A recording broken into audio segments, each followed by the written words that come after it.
Assalamualaikum warahmatullahi wabarakatuh. Perkenalkan, nama saya Desi Julianti, Prodi Manajemen S1. Di sini saya akan mempresentasikan pengaruh modal usaha dan tenaga kerja terhadap pendapatan UMKM batubara di Kota Jambi. Di sini yang pertama adalah latar belakang. UMKM merupakan tulang punggung perekonomian nasional yang berperan dalam menciptakan lapangan kerja dan pemerataan pendapatan. Salah satu sektor UMKM yang berkontribusi di Indonesia adalah industri batu bata. Di Kota Jambi sendiri, banyak masyarakat yang menggantungkan hidupnya pada usaha pembuatan batu bata sebagai sumber pendapatan utama keluarga mereka. Namun, pendapatan yang diterima pelaku usaha seringkali berfluktuasi karena keterbatasan modal dan jumlah tenaga kerja. Kondisi ini menunjukkan bahwa modal usaha dan tenaga kerja menjadi dua faktor utama yang mempengaruhi tingkat pendapatan para pelaku UMKM sendiri. Peningkatan modal memungkinkan pelaku usaha untuk membeli bahan baku lebih banyak, dan penambahan tenaga kerja juga dapat mempercepat proses produksi itu sendiri. Oleh karena itu, penting untuk memahami sejauh mana pengaruh modal usaha dan tenaga kerja terhadap pendapatan UMKM batu bata agar strategi pengembangan ekonomi lokal dapat disusun secara tepat. Di sini ada rumusan masalah dan tujuan penelitian. Yang pertama, rumusan masalah kita ada. Yang pertama, apakah modal usaha berpengaruh terhadap pendapatan pelaku UMKM batu bata di Kota Jambi? Lalu yang kedua, apakah tenaga kerja berpengaruh terhadap pendapatan pelaku UMKM di Kota Jambi? Lalu yang ketiga, di sini ada bagaimana pengaruh modal usaha dan tenaga kerja secara bersama-sama membantu terhadap pendapatan pelaku UMKM di Kota Jambi. Di tujuan penelitiannya, yang pertama, untuk mengetahui pengaruh modal usaha terhadap pendapatan pelaku UMKM. Lalu yang kedua, untuk mengetahui bagaimana pengaruh tenaga kerja terhadap pendapatan pelaku UMKM. Yang ketiga, untuk menganalisis pengaruh modal usaha dan tenaga kerja secara bersamaan terhadap peningkatan pendapatan UMKM batu bata di Kota Jambi.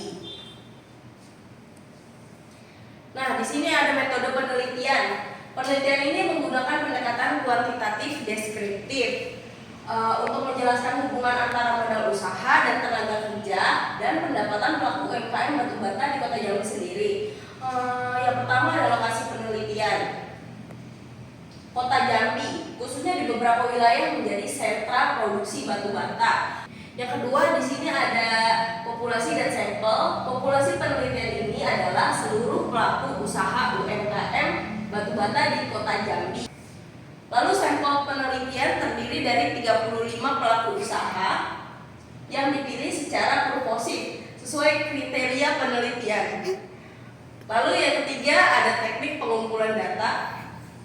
Teknik yang kita gunakan itu observasi langsung ke lokasi usaha, lalu ada wawancara langsung dengan para pemilik usaha, lalu kita menyebar kuesioner untuk memperoleh data tentang modal kerja dan tenaga kerja.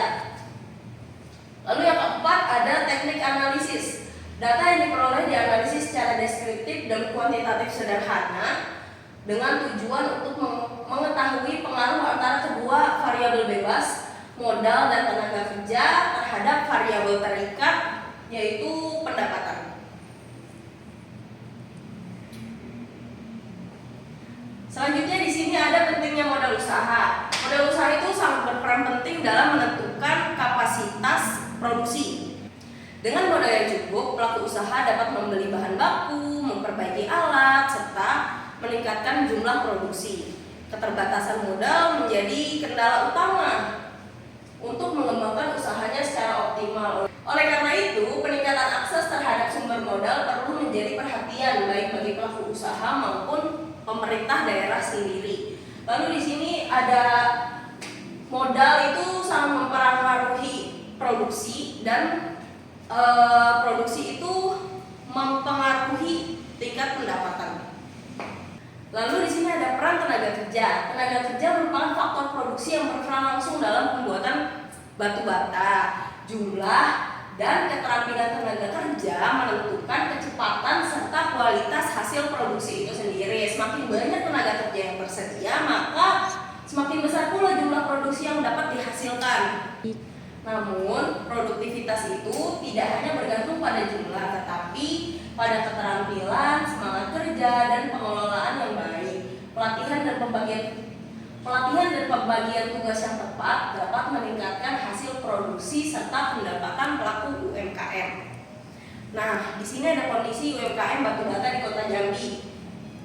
Kota Jambi sendiri memiliki banyak pelaku usaha batu bata yang tersebar di beberapa kecamatan, terutama di pinggiran kota seperti Taman-Rajo dan Danau Teluk.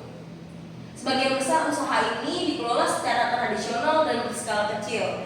Ciri utama UMKM batu bata di Kota Jambi ini biasanya yang pertama mengandalkan modal pribadi dengan jumlah terbatas. Lalu ciri yang kedua di sini memperkerjakan 3-10 tenaga kerja. Umumnya itu berasal dari keluarga atau lingkungan sekitar. Lalu yang ketiga ada proses produksi masih manual bergantung pada cuaca untuk pengeringan. Lalu yang keempat ada pendapatan bersifat fluktuatif atau bergantung pada permintaan pasar dan musim. Meskipun menghadapi banyak kendala, sektor ini tetap bertahan karena menjadi sumber penghidupan utama bagi masyarakat sekitar. Di sini ada hubungan antara modal, tenaga kerja, dan pendapatan. Dalam kegiatan usaha batu bata, modal usaha dan tenaga kerja memiliki keterkaitan langsung dengan tingkat pendapatan. Pelaku usaha yang memiliki modal lebih besar dapat membeli bahan baku dalam jumlah banyak dan meningkatkan volume produksi, sementara tenaga kerja yang cukup dan terampil mempercepat proses produksi dan menjaga kualitas agar hasil kualitas tetap bagus. Lalu dengan demikian, peningkatan modal dan tenaga kerja secara bersamaan akan mendorong kenaikan pendapatan pelaku UMKM. Namun untuk hasil berkelanjutan diperlukan juga manajemen usaha yang baik, penggunaan alat yang lebih efisien, dan dukungan dari pemerintah daerah. Nah, di sini ada implikasi dan pembelajaran. Untuk pelaku usaha sendiri itu penting mengelola modal dengan baik agar dapat digunakan secara efektif untuk pembelian bahan baku, perawatan alat, dan peningkatan kapasitas produksi. Selain itu, pelaku usaha perlu memperhatikan produktivitas tenaga kerja dengan memberikan pengembangan tugas dan waktu kerja yang efisien. Yang kedua, ada bagi pemerintah daerah. Hasil penelitian menunjukkan perlunya kebijakan yang mendukung UMKM seperti kemudahan akses permodalan, pelatihan keterampilan, serta bantuan teknologi sederhana untuk meningkatkan efisiensi produksi. Lalu yang ketiga, bagi dunia pendidikan dan peneliti. Peneliti di sini dapat menjadi bahan pembelajaran bagi mahasiswa ekonomi dan manajemen seperti saya tentang pentingnya faktor produksi dalam meningkatkan pendapatan. Selain itu, penelitian serupa bisa dikembangkan dengan menambahkan variabel lain seperti contohnya teknologi, bahan baku, serta strategi pemasaran. Dari presentasi yang telah saya paparkan, kesimpulan yang bisa kita tarik yang pertama, untuk modal dan tenaga kerja merupakan dua faktor utama yang mempengaruhi pendapatan pelaku UMKM batu bata di Kota Jambi. Lalu ada peningkatan modal dapat membantu memperluas produksi, sedangkan tenaga kerja yang cukup dan terampil mempercepat proses produksi tersebut. Lalu yang ketiga ada dukungan dari pemerintah dan pengelola usaha yang baik menjadi kunci dalam meningkatkan kesejahteraan pada pelaku UMKM. Sekian presentasi yang dapat saya sampaikan, kurang lebihnya mohon maaf. Wassalamualaikum warahmatullahi wabarakatuh. Terima kasih.